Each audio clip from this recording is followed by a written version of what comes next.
And easy. Welcome back to another episode. Today I've got David Kreiger. He is the president of SalesRoads. And funnily enough, again, these stories that I have in this journey of being on this podcast are quite unique because 3 to 4 years ago, when I was building my business plan off of a $30 course that I bought on udemy.com, it was go map out who the best agencies are in the industry, and Sales Roads was one of our North Stars. And I mentioned that to you amongst a few others. And now, 3 to 4, well, like 4 years later, after running my agency, having it go through a number of peaks and troughs, um, some of the regular news or highlight reels you hear went through a divorce, went through a separation, focused very heavily on building my dream and neglected my home life. And coming to where I am today, being able to speak to now 250 plus agency owners and learn what worked for you, what didn't work, where do you see the market going, what do you see as problems in the industry today. It's very, very inspiring to be on the other end of this phone, even though other end of this screen, even though we're 3,000 plus miles away. So, David, I'll let you have the floor, have an introduction. David, who are you? What do you do? And why do you do it? Well, first of all, Shane, that I really appreciate that. That means a lot to be anybody's North Star. So, thank you for that. That feels nice, and I'd love to dive into all that today and learn from each other here. But yeah, no, I run SalesRoads. We are a B2B sales outsourcing company focused on appointment setting, lead gen, and SDR outsourcing, and have been doing it for 17 years now. So we were around even before SDR was even a term. But it's been a wild ride. We'll talk about it. It's an amazing industry that's grown tremendously over the 17 years that I've been here. We're going through a lot of changes now with AI and all the other things that are happening. So we'll dive into that. But we really we focus on the same fundamentals for our clients since day one, and that is really helping them to build their pipeline through an organization that's not just throwing appointments over the wall, but we really integrate with our clients. We are their SDR department, and we really fit our programs around their needs and become part of their organization to really deliver what we deliver. So why did you get into this? Why pick agency work, appointment setting? What was the driver for you? Yeah, so I'll have to give a little bit of a Of backstory to course, get there, if more is that's all yours. right. So when I first graduated from undergrad, this was back in 1999. I was looking for a job and trying to figure out what to do, and it was the beginning of the internet. So I found an internet company that I was really fascinated by, and I got to work for the VP of sales there, and it's the 16th employee. And on day one, he basically said, "You know what? We need a call center and inside sales team. Go build it." And then he flew out to California. We were in New York. What do I do here? I don't know anything about call centers or inside sales or what is that, right? But what an amazing experience, because this individual who became a mentor of mine really just had a lot of expectations of me and really gave me a lot of responsibility to just figure something out and go and build it. And so I had a great experience building the call center there, building the inside sales team, trying to figure out what works, what doesn't work, and just getting to grow tremendously in a short period of time. And I just loved it. I loved inside sales. I loved the whole idea of finding great talent, building that talent, building the processes, corralling everyone around a common goal. And we ended up being the number one sales group that included the outside sales, the distribution partners, all those things. And so I just loved it. So that's where I got into inside sales and just sort of the concept of inside sales and got to really understand it and love it. And so I went back to business school a few years later, and I was trying to figure out, my goal going into business school was, how do I not get a job out of business school? And so I spent 2 years trying to figure out a business plan that I could launch during business school. And I started reading, this was back in 2005, 2006, about the distributed model of call centers. So, where people work Okay. from home, which back in 2005 was not Mhm. very common, though obviously today, sitting in 2024, it's a whole different story. And I said, this is amazing. We have basically built call centers and inside sales teams in a centralized location because that's basically how you had to do it. Not because it was necessarily the more efficient way of doing it or the better way of doing it. It was just the only way you could do it before the internet and before VoIP and all those types of things. And so I started really researching that idea in business school. And I actually married it at the very beginning with sort of a unique concept, which was, I was, I had a lot of friends who had come back from the military out of and gone to business school, and they were talking about some of the issues that military spouses have finding jobs because they get moved around from base to base overseas, and basically employers, it's really hard to hire hire them and Mhm. train them, and then they have to go. And so I said, well, let's marry this concept of uh, a distributed call center with military spouses and hiring military spouses. And so the original concept was, and we were called Home Base USA, was to hire military spouses to work in a distributed call center environment. And I got a lot of, we got third place in the Wharton Business Plan competition, got a little bit of seed funding from the school, and and I was like, okay, let's turn down the job offers I have from a lot of big traditional companies, and let's go build this thing. And originally, I was going to be, both inbound and outbound, but my mentor, the one who had hired me in the internet startup, he had another company. He said, you know what, I need, the inside sales team like you had built before. I need appointments. I need leads for my team. Can you do that? And that was my first contract. And I said, okay, let's go focus on Wow, what this. a story. All right. Now, I need to unpack a few things there. When you graduated in 99 and you're thrown into that that pool of water, at a very deep, deep pool of go build a call center. I never paid too much attention or stayed in college long enough to know what really is taught there. But essentially, the question that I'm trying to ask is, how were you prepared? Like, what tools did you have out of college that you were able to take into that corporate environment and start building that out, or did you have to go and learn like from scratch how to build a call center?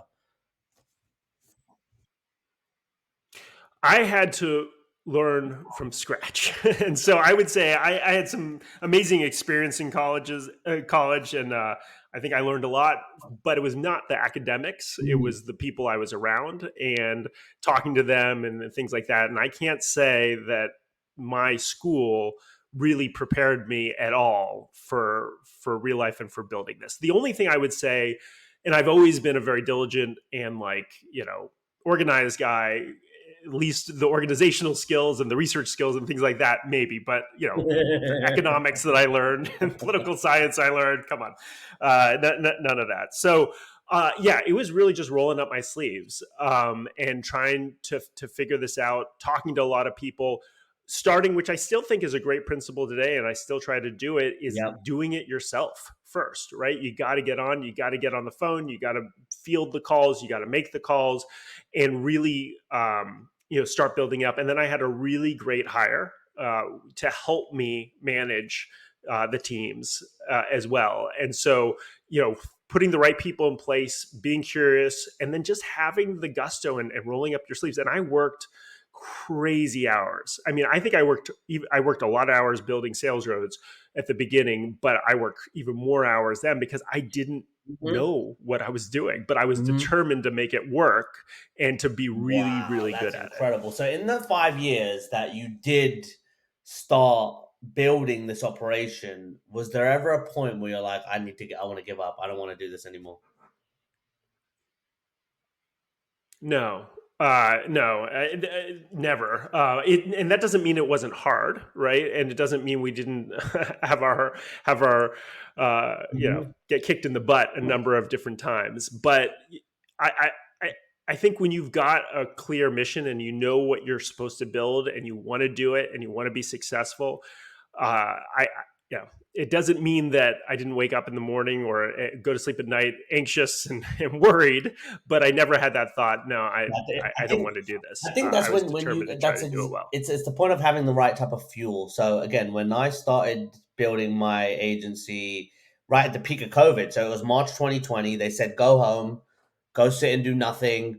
I was sitting at home with my then business partner playing chess, Xbox, Halo, got tired of so many chess games and so much video games that we were like, let's just build a company. And the thrill and the rabbit holes that you go down of, all right, now you go into talent, and then you go into operations, then building your leadership team, then building the operation, then learning about systems and that takes years. So it is that never ending kind of infinite game.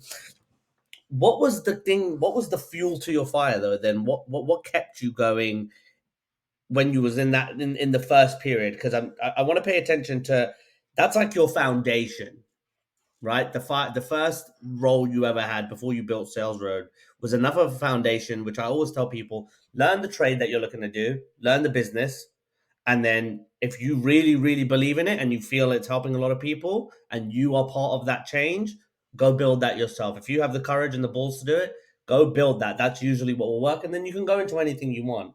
So, what was your fuel that kept you going? Was it like your family? Was it something internal? Was it an obstacle you were up against? What was your fuel in those first 5 years before Sales Road? Yeah, so it was really I didn't have a family back then, which I think is important at the beginning of your career and when you're throwing yourself into some things. And there's benefits actually, which we can get into you know with at least partial family or at least some type of home support as you're going through some of these things. So there's pros and cons, but it wasn't family. It was just me back then, and it was just a lot of fun. It was a lot of fun to like figure this out. The challenge, it wasn't boring every day. I actually transitioned. We can talk into this, to a traditional marketing agency for a few years before business school. After this, which I didn't like, but it was just a wild roller coaster ride Hmm. where I was learning Yep. every single day, and that was just is what drives me. It still drives me today. AI I think is going to change my whole business, but I love it right now because it's so fascinating. It's like all these new tools and things and trying to figure out how it's going to impact us, how we can do things better because of it. And when you have that in a career, whether you're working for somebody or for yourself, I don't think it can get boring. I think even the stressful times, you've got a north star, like you said, that you're just sort of going after, and my north star was to try to build that and figure out how to build it, and the challenge was there. There was not a dull day, and so those were the things that really drove me through the ups and downs of building that. And each challenge was actually more motivating because it was like, okay, I got to crack this thing. It's like it's a puzzle, Hmm. it's a chess game, like you partook, and so it's that gets me excited, and I loved building that. I've loved building Salesers, and the only time that I really haven't enjoyed my career was with the 2 years where I worked at just a traditional marketing licensing agency, where it was just like there's nothing to solve. I'm just like sort of Yeah. executing on things and just doing it, and Hmm. it was just boring, and I Hey, hated it. I know exactly what that feels like to just be in a position. And I'm in the nicest way. I know I'm not as old as you, but I have not been in those positions where. Well, no, I've been in that position where it's just like, oh my god, what the hell is going on here? Like, it was to the point where I went through a bad drug addiction when I lived in New Jersey. Through the opiate crisis, had a normal ACL repair. They prescribed me codeine, got addicted to it, and it really, really messed a lot of things up. But what I wanted to ask you then, was there a point of confidence, supreme confidence, that you were able to attain when you hacked it? Like, let's say you went to that company before the marketing agency, you built the team, you built the call center, you had the systems and processes all integrated, everything's aligned, everything's working. At what point did you know, like, I've done this, I've completed this foundation, it's set? Do you remember what that felt like? No, because I'll tell you, that I don't feel like there's ever a point, at least where I get there. And I'll talk to I talk to a lot of CEOs. I'm in a peer group of 7 other CEOs, and we talk about our innermost fears and issues. And it's not, you unpack things in these podcasts with CEOs, so I'd love to hear your perspective. And I could sit up here and I could say, I have all this confidence, and there's aspects where I do, but it's amazing. And I don't know if it's the human condition or my condition, where you're just always still like, can I do this? Am I going to make it happen? And in some ways, that's a driving factor. You're continually Yeah, proving yourself to yourself. Um, and so I don't know if I ever felt that. And sales is tough too, right? Because you have to prove yourself every single month, every single quarter, every single year. You could have been in President's Club the year before, and if you have a bad year the next year, it's memories are short, right? So for good or for bad, but that's also part of the motivation. Going back to your past question, and trying to continue to learn and try to continue to grow. If I sat there and felt like I've learned everything and I know everything, both, I think that that's foolish because everything changes. But secondly, it would kill some of mhm, my motivation because I would feel like, okay, I know it. I could just go sit on the golf course. And so I think it's all a lot of those things, and maybe it's just my own insecurities as well. So, but no, I don't ever feel that way, that's a great way to for look at good it. or for So, bad. when you are an agency owner, there's hundreds, if not thousands, of problems that you'll come up against. I can't imagine how many you've been up against over the time that you've owned your agency. What do you think, or can you describe the hardest, most challenging obstacle you've come up against as an agency owner?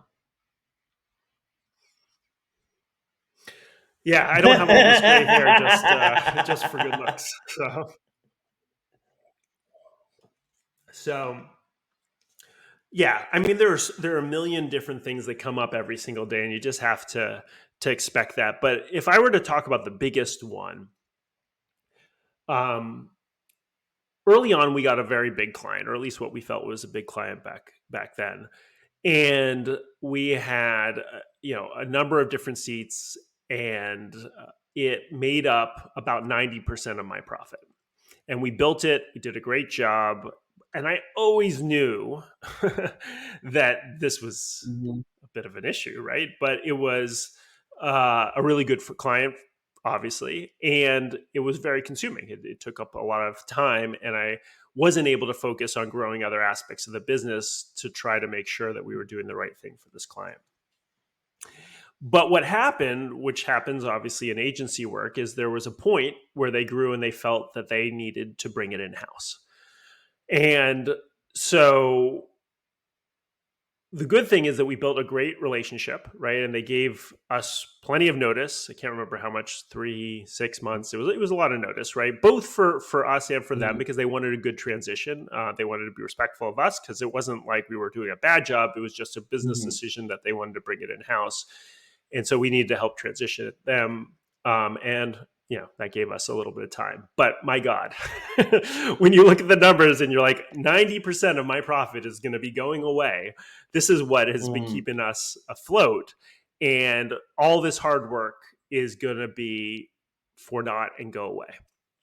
And that was the biggest obstacle or thing that I had to grapple with. But also, I think I got the most learnings and perspective from it, because I think a few different things uh, I realized. First is, as an agency or as a company, you know, if a client goes away, or let's say even your whole company goes away, um, you're not left with nothing.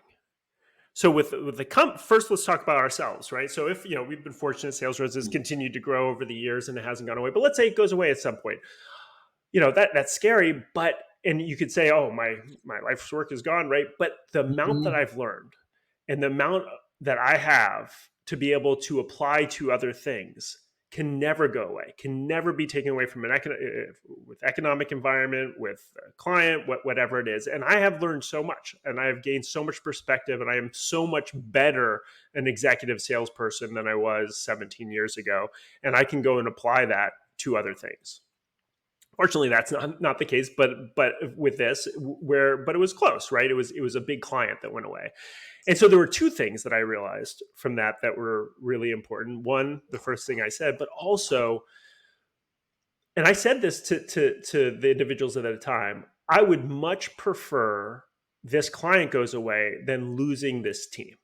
And I had amazing people that were working for me, working on this project that I knew I Mhm. could apply to other things. And though I told people pretty early on, because I didn't want to like hold this back from them, I said that to them. I said, I would rather have you guys than this client because you guys are an amazing team and we will be able to apply what we've learned in other ways. And we were able to grow through this. So in a few different ways. One, obviously, we sales organization. So I took a few folks that were my top sellers, and we Mhm. started selling, through this, and applied them from off of that client to SalesRoads. And there were a few individuals who I thought could make great managers who I didn't have the courage, and I should have, to promote them before because they were on this program.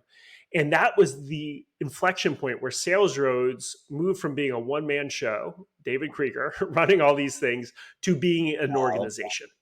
And it was that challenge that allowed us to actually become an organization that was not just one executive running everything with one client, which is not Mhm. really, that's really a job in many ways, right? Where I'm kind of working for that client. And it was allowed us to really become who we were. And it was because we lost our biggest client. And so, I think sometimes these challenges, and it's maybe tried because I know a lot of people say it, but it's so true. They can make you better for it. They can make your organization better for it, and you can grow because of it. And I'd that be was very valuable for interested me. to hear about this in a little bit more detail. And the specific point I'm talking about is I know exactly what it's like to feel like you are holding up this mountain of tasks, pressure, just this mountain of weight every day as a business owner. Because number one, you want to protect your whole team. You want to be like the guy who helps everybody, right? And when you have to give up that type of control, I'm sure you're similar sort of personality, dominant type of personality, creative, visionary, you would like to control things. How were you able to give up that control and trust in the team around you to deliver on the responsibilities they had as helping to grow the business without you being at the forefront of it? It's really, You're it's really hard. telling me. And it's been a process for me to get there. So a few different things. One, you've got to have people in place that you do trust and that you feel confident, or at least relatively confident, that when you give them something, it's going to get done Mhm. and it's going to get done right. Second, you've got to slow down to speed up. You've got to really make sure that you take the time to train, go into everything, walk beside them, help them to get there. And that takes time. You can't just throw somebody in and the deep end. Well, you sometimes, I guess I got thrown in the deep end at the beginning. So sometimes you can, but I would recommend you, I would have been even better if you'd taken a little more time with me as we built things up. But I think it's much better to really help and go through things. And then the hardest part, and this took a long time for me to really first even realize, and I had a coach who really helped me realize it, is everyone knows you shouldn't be a micromanager. But I thought I wasn't a micromanager when I in Hmm. fact was. And what that means was there's a book called Multipliers, and they define this trait. Um, and it's being what's called an accidental diminisher. So we all know diminishers. We all know the type of boss who comes in and tells you all your work is crap and you should have done it this way. Hmm. And this is how, that's Yeah. pretty, we know that's a bad boss, right? I was definitely not that. But I was what's called an accidental diminisher, which is not as bad, but close to as bad. And that's somebody who is always offering to help, always coming in, and maybe something's not getting done on time, and I'll go in and Mhm. help them do it, but Yeah. also in a nice way, like say, okay, looks like you can't get this done, let me take it off your plate, let me do these types of things. And you think you're being nice, you think you're being Yeah. a good boss because you're helping your team get things done, you're doing it in a nice way, but what you're basically telling them is, you need me to get this done. I'm going to be there for when you screw up, Yeah. to be able to fix things. And that is a recipe for Hmm. basically a one man show and having everybody need to have you do it. So I had to really understand that that was the case. I had to allow my team to fail multiple times and allow that process to happen, and then also realize for both of us that even if it's something doesn't come out exactly the way I would have done it, that's okay. And eventually, if not sometimes at the beginning, things start when you delegate in the right way, coming out better than when you would do it for two reasons. One, you don't have enough Hmm. time sometimes to do everything. And second, you got to have people around you who are Yeah. better at doing things than you are. So you got to make sure you've got somebody. If your strength isn't necessarily marketing or copywriting, you need to have somebody who's in that seat who can do things better than you, make you smarter, challenge you in the right way, and you would rather have I would them do it agree than that you there do was it. a few, like it came towards the last stages of me owning my agency, but the first time I gave a big project to one of the co-founders, and it was to build so a client. Our normal service was appointment setting too, and this one client, we thought they wanted appointment setting, but they said no, we want you to hire and recruit, train, and hire an entire team. We said, how many people? They said, we want to go from 5 to 56 people in 4 months. Oh wow! I was like, well, first of all, that's not going to Oh wow! happen. But anyways, let's pretend like it would. His name is Dan, and he built an entire video library where people would submit their applications, submit their videos. We had the library. We'd pass it over to the client. They'd cherry pick the few that they want, and then they'd interview them. And this was a project where we had a vote in the company. Half the people said we don't want to do it because we think it will take us off our focus. The three main leaders said yes, let's do it, and against one of the other leaders. And that project ended up generating us over £37,000 in less than 4 or 5 months because of the process that Dan created. So Awesome. I know what it's like. Now, what do you see? For me, I think talent is one of the hardest things to work with in agency work. Having people remain consistent and motivated to the levels that you expect as a business owner, I think that's extremely difficult. But in 2024, what do you see as the biggest challenge where we as agency owners are faced with?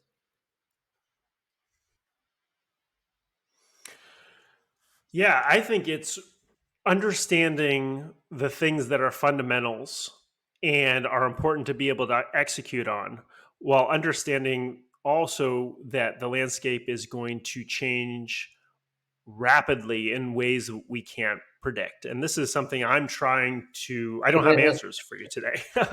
It's one of the things I'm really trying to figure out. And so obviously AI is a game changer. It's so powerful. It is going to continue to become exponentially more powerful as it becomes more efficient and effective. And what does that mean for us as agency owners to be able to do our work better? How does it change what we do? And those are the things I'm really trying to figure out, while also not taking our eye off of the Mhm. ball today and continuing to deliver amazing service, deliver amazing appointments. And so that's what I'm really trying to think about in 2024. And we've taken small bites at it. We leverage it to help us create better playbooks, Mhm. not to automate playbooks. I think that's one of the pitfalls right now of AI. People are trying to use it just to automate everything and do less work. I think it can Yep. help you to do work Yep. better, more efficiently. So I've been really working with my team to try to find areas where we can improve things. And while trying to figure out what this means over the next 1 to 3 to 5 years. And that's the real challenge. And trying to stay ahead of the game while also not taking off the ball today, because there's only so many things you can do well I in think any it's one true, and I given think moment. that was one of the topics that came up. I was running a series of roundtables, and these roundtables are based on just the most poised questions that are coming around in AI. So one of the major topics where we had two events on it was AI and ethics, and how are you remaining ethical with your use of AI?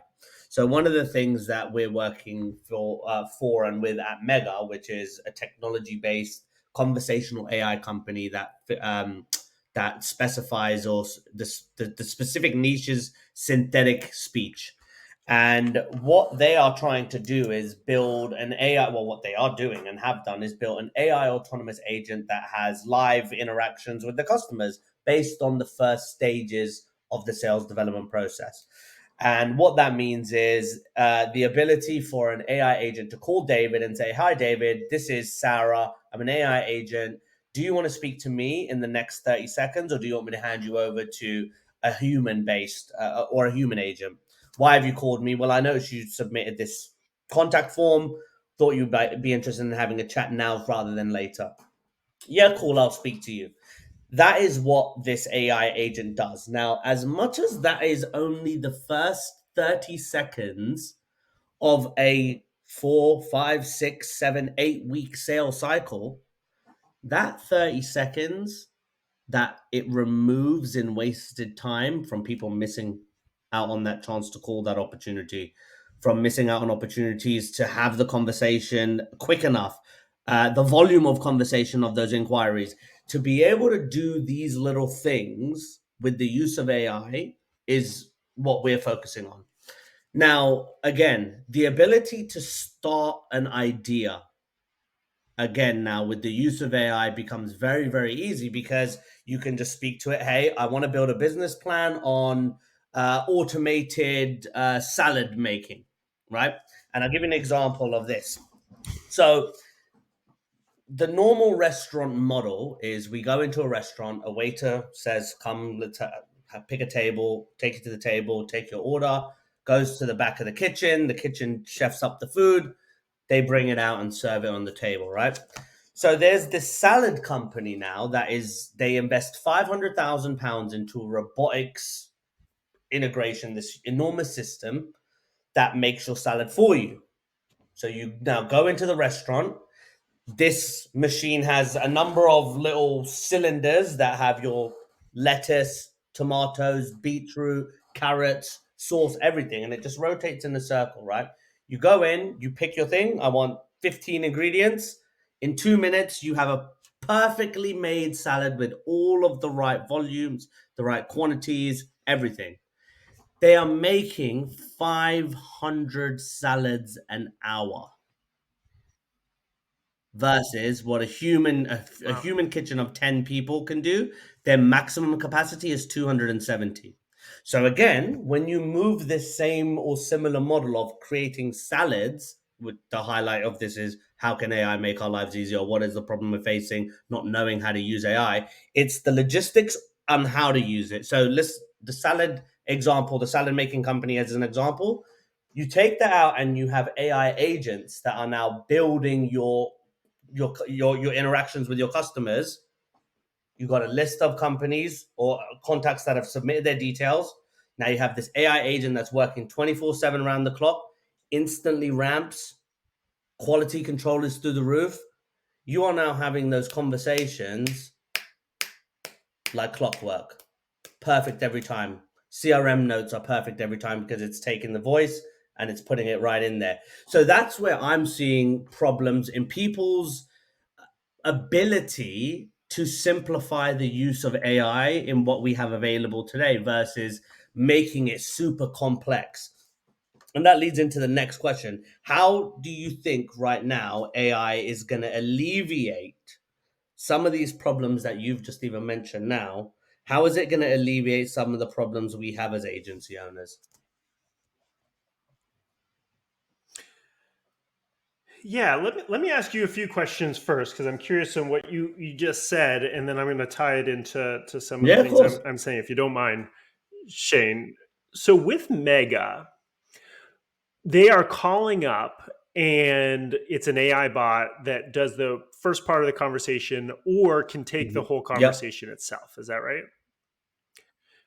And first, how are they getting around the robo dialing rules where basically it is a Yep. No, of course. robo Yep. smart robo, and how does that work? Because that's one of my questions, because I have no doubt the technology is going to get there, and I've seen some amazing things, and this is part of how I'm trying to think about it for our agency, but also we've got to stay compliant, and Of robo course. dials are So robo the way dials. we've understood it, we've spoken to a number of college professors, university professors, and then there was the release, I think it was about 6 weeks ago, where the FCC or the ICC, they said this is a complete ban on this. So we had to look into that because that really jeopardized a lot of the business plan.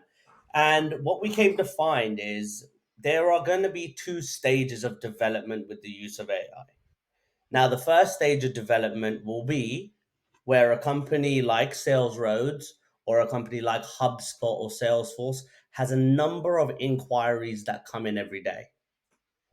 And where you Right, have a inbound. strong inbound flow of inquiries, of permission based leads that have said you can reach out to me, those can be contacted by these AI dialers. And I think then where this issue of ethics comes in is if you are having an AI agent on your workforce, then it is within your duty, it is your obligation to announce that that is an AI robot calling you for that inquiry. And I think at the first stages, it's just having an inbound lead flow where you can have AI agents that are designated to your business, to your service, to your product offering. They can call those. Then there will become a stage of outbound calling. I and the team have not looked into that fully yet because we know the opportunity at hand is only with inbound right now. The market is ready for inbound. Where it comes to outbound, again, there's a small loophole in similar to GDPR. Is it legitimate business interest? But again, I can't quote that because we have to have solidified proof on what that exactly means. But to answer the question in short, how is Mega going to get around the robo dialing element? The way to get around it or the way to work with is it is only effective, it is only applicable to companies that have a strong inbound lead flow. Also, they are generating strong inbound lead flow through Google ads, Facebook ads, TikTok ads. And that is a very cheap means to an end because social media ad campaigns and costs of those campaigns are much cheaper than building a marketing function that's going to generate those inbound lead flows as it is. So, does that answer it for you? Yeah, and that makes sense. And that's what I've kind of been thinking as I've having these conversations, but always interested to hear all perspectives because it's amazing. It's one of those things where the technology in my mind is no doubt Mm-hmm. going to get there, and it's pretty close. It's not perfect yet, but it's like Of legislation course. is going to get in the way of maximizing it, because I can't imagine, in the states, or in the UK, legislators finding reasons to reduce Of robo course. dialing rules. And this is technically Of even if it's course. better Of than course. our typical robo dial, right? So, but inbound is a great use case. And I think the ethical things are interesting because I think usually ethics and good sales practices, which at the end of the day means you're going to sell more, align. And I really do think that acknowledging, like you said in sort of the script that you just gave, that I am an Hmm. AI and whatnot, is the appropriate ethical thing to do, Yeah, of because you course. don't want to fake it. And I think it's not going to be bad, because I think, like you said, especially, let's just think Mhm. about inbound customer service, it's a different game. But like, I think I might I want to would. speak to an AI in inbound customer service, because the Yep. accuracy is going to be perfect. It's not like there's Hmm. training gaps. It's not like there's Yep. an attitude that can sometimes go, or a dialect, or whatever it might be. It's going to be a perfect experience that is going to be perfectly accurate. And so, but I would want that inbound IVR or whatever to tell me that that's what I'm doing, but I'd be fine with it. And some people might not, but over time it would be good. And I think people would be more freaked out by it if they learn that, like, Target is using AIs and they're not Exactly. telling people That about it, right? transparency, So again, in my opinion, I think the transparency element of using AI is crucial to a business's success. If you can just be transparent in saying, even if you want to go as far as when you submit your details and you have an opt in form, for example, that says, do you give us permission to reach out to you? You can even write in there, as silly as it may sound, do you give us permission and or our AI system to reach out to you and have a conversation with you about this in more detail? And I think if you, as long as you do that, yeah, again, my focus as a customer and providing for customers is speed and efficiency. I don't care about really quality, of course, but I don't care about anything else. And to be honest, when I get a call from somebody, if it is a cold call, I think I'd be less hesitant to argue with an AI agent because I know it's an AI agent and I can just have the conversation and get done with it versus I have been that arrogant SDR that wants to fight with every PA or fight with the business owner because they don't want to buy my product. I've been that person. So again, just the right use of it. And again, there's the roundtable that we had about 10 different CEOs from multiple companies speaking about this. Is it going to be racist? Is it going to tell you the truth? Does it tell the truth when it's speaking to you? Is it selling you a service that is really the service, right? So I think there will be a lot of nuances to it, but again, just the ability to say, yeah, we're using AI in our yeah, business. This is what we're doing. Are you familiar with somebody called Roland Fraser by any chance? Okay, so Roland I'm not. Fraser, he runs a company and they have this one thing called the Epic Challenge. It's a $50,000 course for buying and selling businesses, leverage buyouts. And he's recently implemented AI in his business. Have you heard of Air.ai? Okay, so they Yeah, just purchased a $25,000 subscription to Air to get an upgraded model. So you obviously you upload your script into Air. They have a robot that can kind of function at a very very low level for you. But then if you pay the money, 25,000 or more, they'll integrate a full robot for you. That's fully designed for your business. So now he said he is applying his AI agent. He had it call 2,000 leads in a day, and out of those 2,000 leads, however believable it is, sales pipeline went to 383,000 in less than 24 hours. And that's, I'm guessing, because, okay, if you call 2,000 leads, average deal value is 50,000, 2,000 times 50 is, I don't even know the math, but 383, I don't know what the percentage of that, it might be single digits. Sounds possible. So I look at it like this. I had 10 people on the team. 10 people were roughly £20,000 for the month. Okay. If I have that same, let's say I have two of them, which is now £4,000 a month, I've got 16,000 freed up money. And let's say the AI agents are 500 to $1,000, right? Let's say 25% of the actual cost of a rep. Now, that's 5,000. So I've got four. So for ninth, I'm saving £11,000 now. I've still got 10 agents. I've got two human agents. You use the 10 agents, the AI agents, to go for cold lead flow, research lead flow, identify the market, identify which leads are actually present.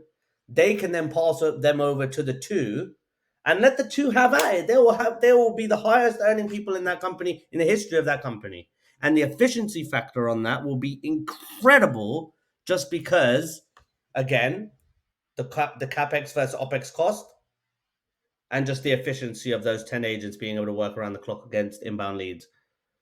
So again, it's going to be ridiculous how Yeah. much cost problems, efficiency problems, performance problems, quality control problems you get as an agency owner when I've hired 18-year-olds, I've hired 24-year-olds, I've hired 50-year-olds.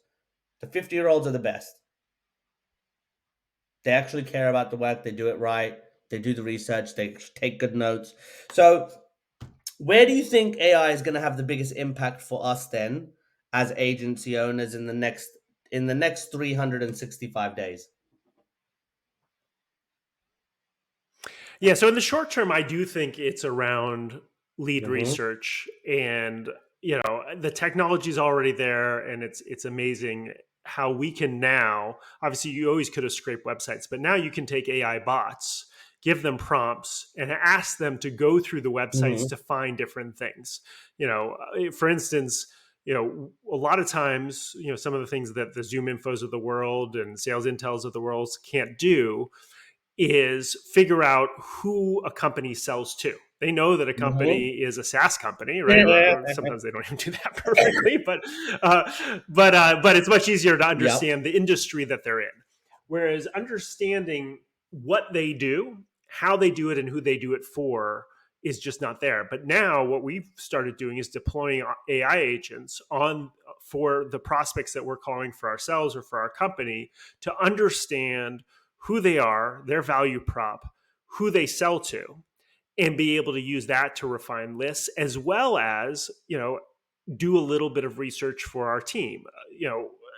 SDRs, there are some SDRs that like doing the research and things like that, but a lot, they'll Yep. find cheesy stuff, oh, Went to college, yeah. you went to this college or whatever, right? So yeah, bravo, well done.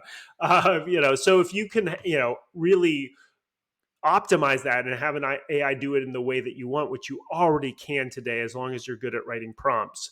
That is what we've already found some amazing efficiencies And in. how do you think people can be how can they get optimal success, whether they're a sales professional or a business owner in early, mid, or late stages of their ownership? What are the lessons that they could be taking away from you today in using AI successfully for their business? Yeah, so I think the first principle, and I try to really talk to my team about this, is do not use it to have it just automate your work and do it faster.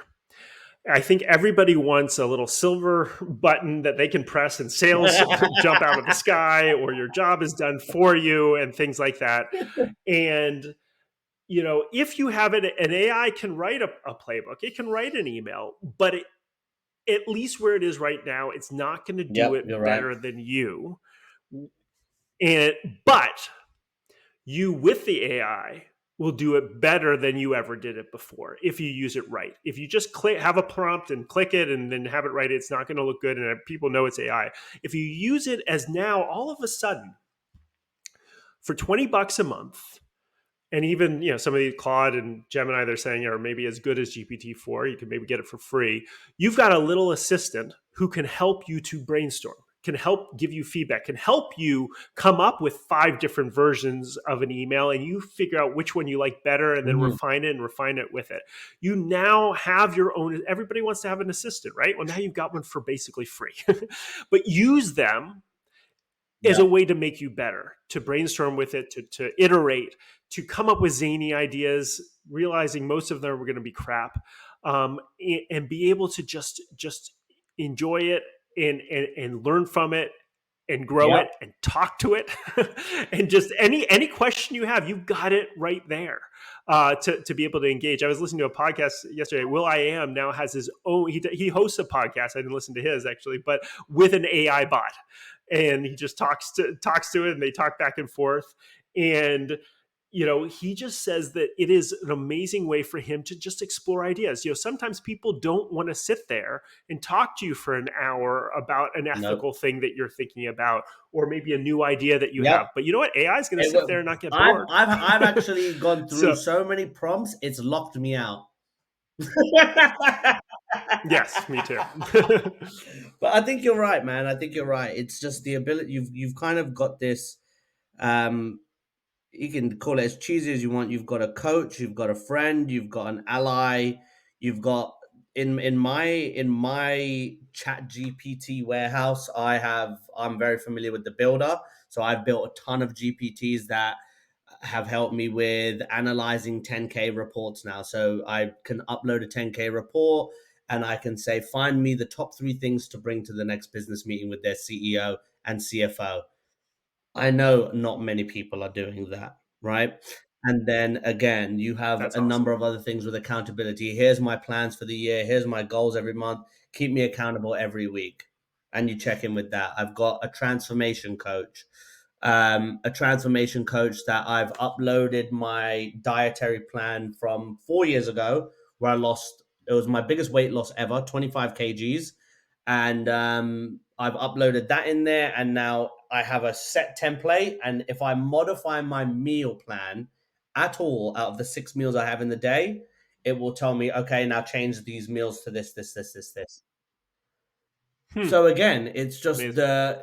and you'd be surprised, there's sometimes a hesitancy to like type the full request because maybe you might be worried that, or you might think it might not understand the full request as I type it. But that thing is smart as shit, man. That robot is very, And getting very, smarter every very day. smart. So David, look, a lot of people, they want to know how to be successful here. They want to know what were the pains and struggles you went through as a business owner. How did you remain resilient? Like how did you remain strong throughout these years? So, for you, if you were to describe one habit as we reach the top of the hour, one habit that has helped you remain successful and stay consistent the past 20 years of owning your own business, what would you say that one habit is? So I think it's maintaining perspective. And the way that I do it, at least recently, is I have a 5-year journal. And what that allows me to do, so basically you've got a page for each day, but you have a little line, it's like a line a day. And every year you can write a little something about what happened that day. And the power of that is you can look back on the past few years and see what was happening at that moment in your life. And it is amazing how many stressors I had, how many things where I thought the sky was falling, everything was going wrong, where I know how the story ended already, right? I know what happened. I didn't at that moment. And without exception, none of those were game changers for me. There were things we had to deal with, I had to get through, employee who might quit, whatever it might be. But it just shows me, and it's still hard, even with that perspective, it's hard to maintain it. You're always worried about Yep. what's going to happen next. At least that's my personality. But it allows you to know that nothing is ever as good or as bad as it seems, right? And I think having that even keel, having that perspective, so that you don't get caught up in the day to day and you can enjoy or focus on the day to day, has helped me over the 17 years that I've been building SalesRoads. It hasn't stop me from getting all this gray hair, but it is at least keep me somewhat level and has been important for me to Okay, and if continue on my you journey. had a magic printer that was able to print 10 years in advance, and we get to 2034, Thursday, the 14th of March, Thursday, the 14th of March, 2034.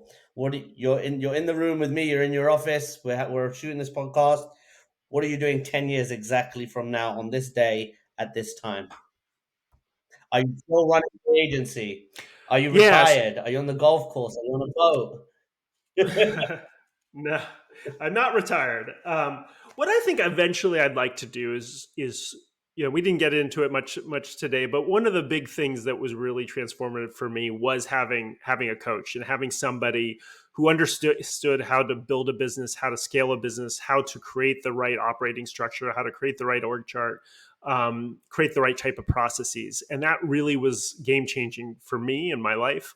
And I would love to transition to that at some point, maybe within the next 10 years, where I'm working with entrepreneurs, working with folks who are trying to scale their business, and I can, impart some wisdom or guidance to them, as was done for me, to help them have the same type of journey That's that I've had. amazing. And for anybody that wants to learn about potentially being a mentee at an early stage or just learning more about you, where is the best place to have those conversations?